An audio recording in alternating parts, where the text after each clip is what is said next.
Everyone feared the ranch owner, until a humble hand stood up to her. That day when Caleb Miller stopped in the middle of the ranch forecourt and said out loud that he wasn't leaving without an answer, everyone nearby took a step back.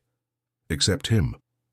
Cal had worked that land for 8 years, 8 years of sweeping mud, mending fences, waking before the sun, and in 8 years, he had seen too much.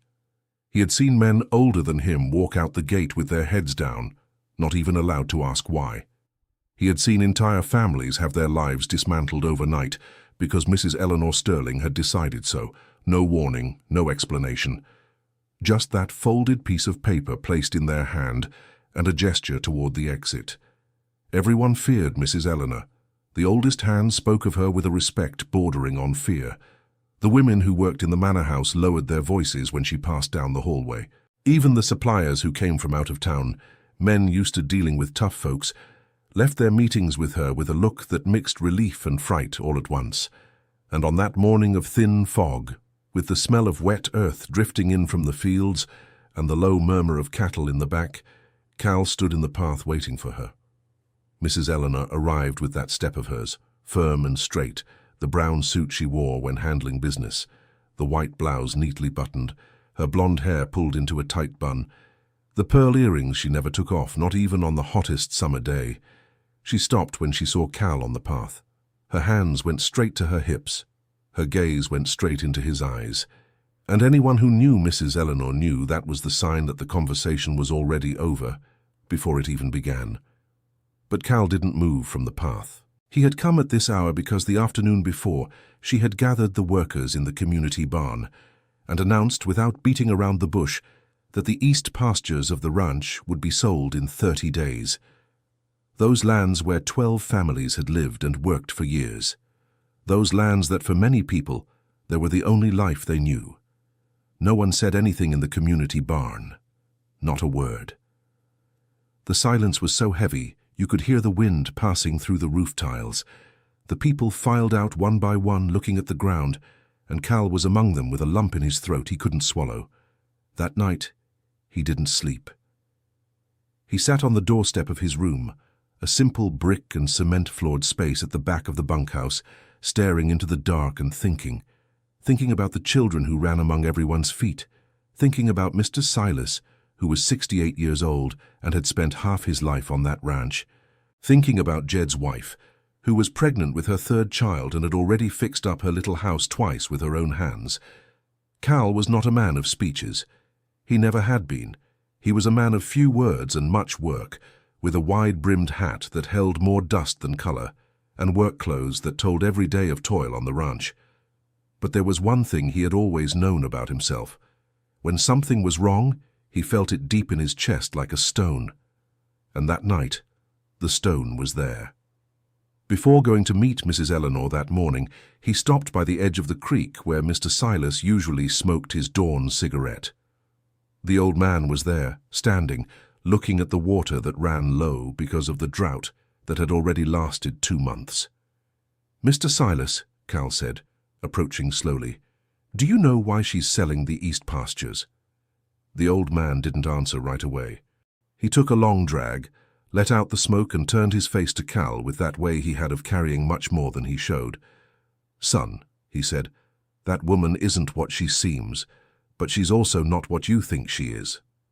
Cal waited more. The old man didn't add anything. He just stubbed out the cigarette on the sole of his boot and walked slowly toward the corrals. "Look, that moment stayed with me. Because there's a kind of warning you get in life that doesn't come with an explanation, and you have to decide on your own what to do with it." Cal decided to go, and that's how he found himself in the forecourt, hat on his head and his usual shirt, dust all the way to his eyebrows, standing in front of Mrs. Eleanor Sterling with his heart beating harder than normal, but his feet planted on the ground.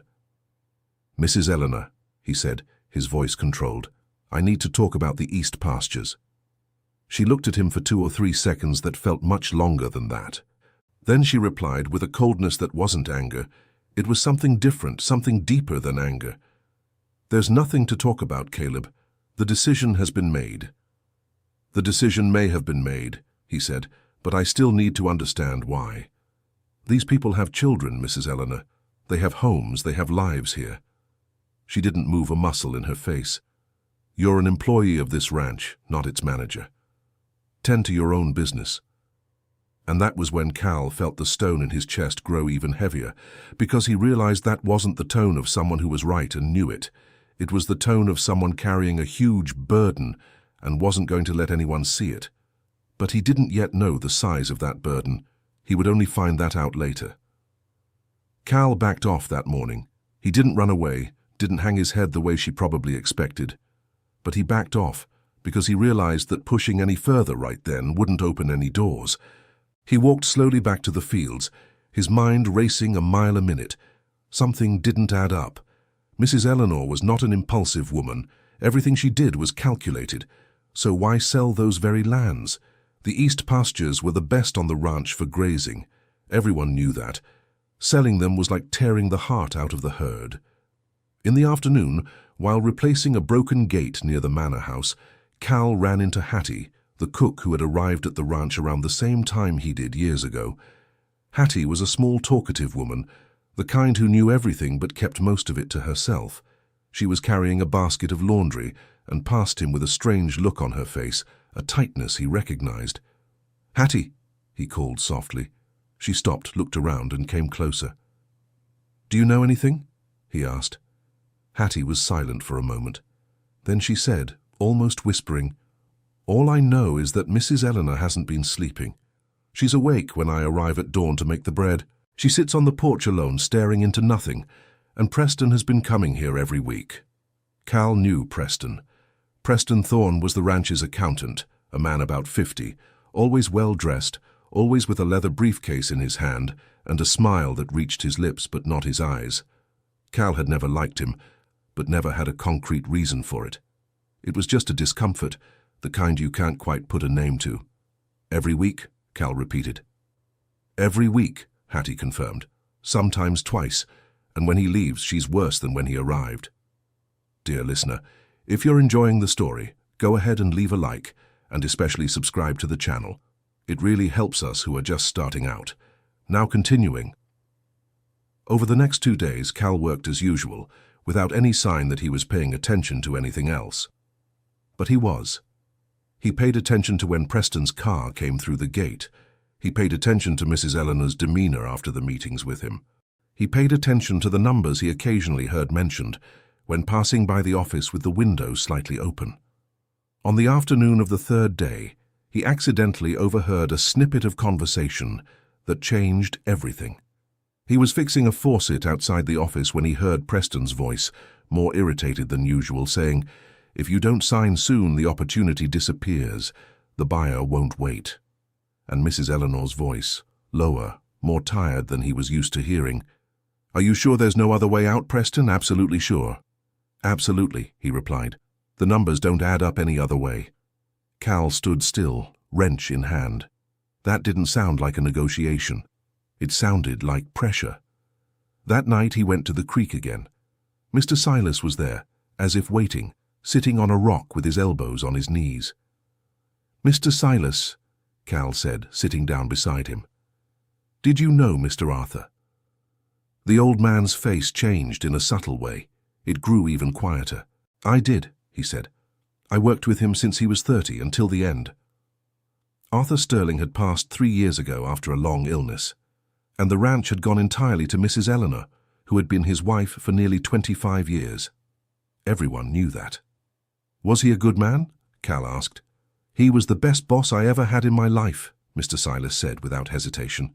"Never fired a worker without reason, never let a family go without. And before he left," he paused for a second, "he called me here by this creek and told me something I never forgot." Cal waited. He said, "Silas, take care of Eleanor, because she's stronger than she looks, but her strength has a hole in the middle she doesn't know how to fill on her own. She only knows how to hold on. She doesn't know how to ask for help, and that will hurt her someday." Cal stared at the water for a long time after that. It explained a lot. It explained the coldness, the distance, the wall she had built around herself after Arthur was gone, but it didn't explain Preston, and it didn't explain the accounts. The next day, Cal made a decision that could cost him his job. He asked to speak with Hattie again, this time away from any ears. He asked if she knew where Mrs. Eleanor kept the old ranch records. Hattie hesitated, but said there was a file box in the storage room next to the kitchen, which Mrs. Eleanor had asked her to store there months ago, before Preston started handling the accounts. Cal didn't touch the documents without permission, but he asked Hattie to deliver a handwritten note to Mrs. Eleanor, simple and direct.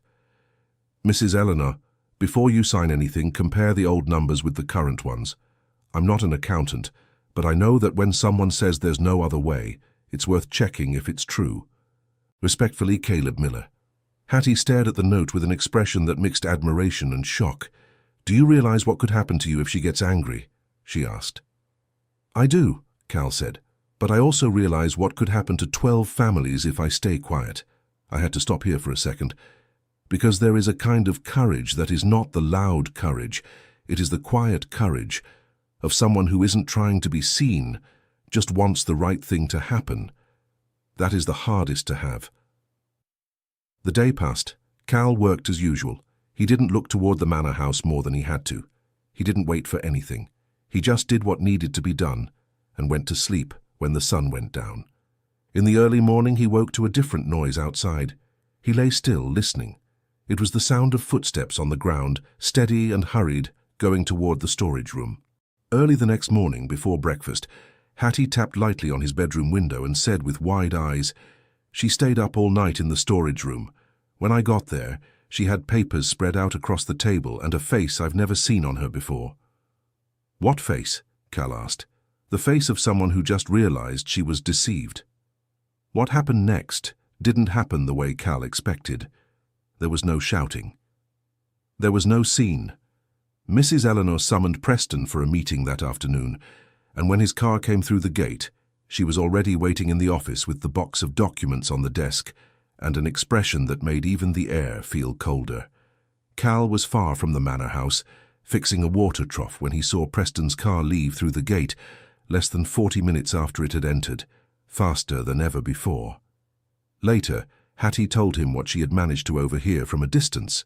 That Preston had tried to explain, had talked about profit margins and debts he claimed were real, but that Mrs. Eleanor had placed two statements in front of him that didn't match, that there were missing numbers, that there was a buying company that, when she had someone check, had a partner with the same last name as Preston. Preston didn't come back to the ranch, and the sale of the East Pastures didn't happen. Cal found out everything from Hattie in bits and pieces over the days that followed. But Mrs. Eleanor didn't say anything to him directly. Things went back to normal, or what passed for normal there, but there was a small difference that only those paying attention noticed. She started arriving earlier at the fields in the morning. She started greeting the workers by name, something she rarely did before, and one time, passing by the corrals where Cal was vaccinating the calves, she stopped and watched for a moment. Cal kept working without looking up. "Caleb," she said. He stopped and turned his face. She looked the same as always, suit, bun, pearl earrings. But there was something different in her eyes. It wasn't weakness. It was more like when a person stops pretending they're not tired.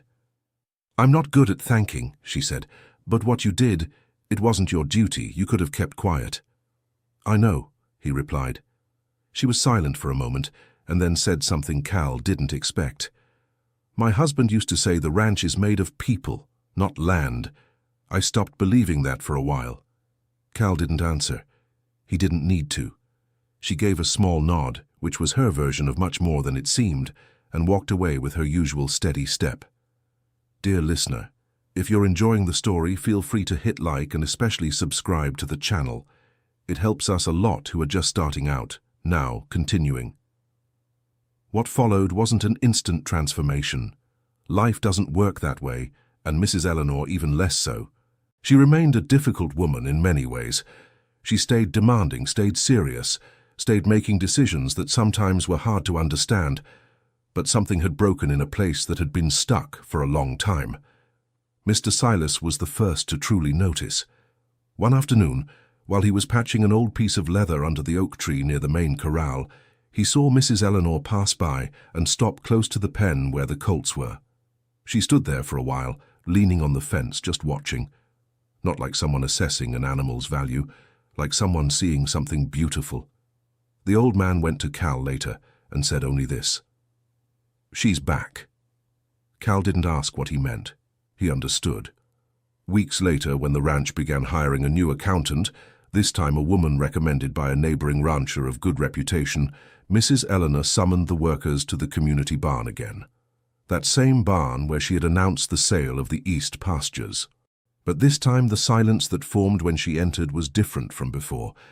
It was a silence of waiting, not of fear. She stood in front of them, hands on her hips as always, but her voice was a tone lower than usual. "The east pastures stay," she said. "The families stay, and from now on any major change on this ranch will be explained before it happens. It's not what I'm used to doing, but it's the right thing." No one applauded. Nobody said anything. But there was a lightness in the air of the community barn that had been missing for a long time. Cal stood at the back, leaning against the wall, his hat in his hand. Mr. Silas was beside him, and the old man slowly bowed his head, like someone keeping a promise made to a person no longer around to see it. And Cal understood in that moment that some stories don't end with a big twist. Sometimes they end with a woman learning to speak before it's too late. With a man who had nothing to gain and still didn't stay quiet. With an old man who waited years to see a promise fulfilled. With people, as Mr. Arthur used to say, with people. In the months that followed, the ranch changed gradually, the kind of change you can't pinpoint the exact day it began. The children started running free again without their mothers wearing that worried look of someone afraid of disturbing something. The workers began talking more among themselves, settling small matters on their own, without needing mediation. And Mrs. Eleanor, who had always been the most isolated figure on that whole land, started showing up at the Sunday lunches the families held at the far end of the property, near the creek. She never stayed long. She'd arrive, have some coffee, exchange a few words, and leave. But the fact that she showed up said it all. One Sunday afternoon, Cal was sitting by the creek, throwing pebbles into the water, when he heard footsteps approaching. It was her. She sat down a few yards from him without ceremony, looking at the creek the same way he did. "You know what you did was a huge risk," she said after a while. "I knew," he replied. "And if I had gotten angry?" "You would have sent me away," he said simply. "But I would have left knowing I tried." She was quiet for a moment. Then very softly she said something Cal kept with him forever. "My husband would have liked you." He didn't answer. Sometimes the best answer is one that doesn't need to be given. There's something I think about when I finish telling a story like this, that deep down, we know the difference between someone who is being cruel because they want to, and someone who is being that way because they don't know how to be any different. Not that it excuses everything, far from it, but it changes what we can do about the situation. Cal wasn't naive. He didn't think Mrs. Eleanor had turned into an angel. He just saw what was real. A woman who had lost a lot, who had been deceived by someone she trusted, who had built such a high wall that she no longer knew how to get out from inside it. And he, with a simple handwritten note, opened a crack in that wall. Sometimes that's all it takes. Not a shout, not a fight. A crack. Mr. Silas worked on the ranch until he was 71, when his legs started asking for rest. Mrs. Eleanor made sure he could stay living in one of the houses on the property for as long as he needed, without charging anything. When the old man found out, he told Cal it was the first time in many years he felt that a promise had truly been honored. Hattie stayed in the kitchen, making bread at dawn as she always had, and she got a young helper whom she trained with such care, it seemed she was passing down an inheritance. And Cal, the man of few words and a dust-caked hat, stayed on the ranch. Not because he had nowhere else to go, but because there was something there worth staying for. Not the job, not the pay. The feeling that that piece of land had become, somehow and against all odds, a place where people still mattered. The last time I heard this story, it was from a woman who had worked on that ranch as a child, the daughter of one of the workers who was in the community barn that day. She said she grew up watching it all up close, without really understanding at the time what was happening. It was only much later that I realized what had really been true there, that a simple man with no title, no power, nothing but a conviction, had changed the course of many lives just by not staying quiet at the wrong time. End of story. This story touched me in a way I didn't expect when I started telling it, because deep down, it's not about a ranch or a wrong account or a dishonest bookkeeper. It's about the courage to see what lies behind a hard face, and about the even greater courage to speak up even when no one asked you to. Tell us what you felt hearing this. Do you think Cal was right to take the risk? And Mrs. Eleanor, would you have seen her differently before you knew the whole story? Leave it in the comments. I read every single one. And if you haven't subscribed yet, now's the time, because there are a lot of great stories coming your way.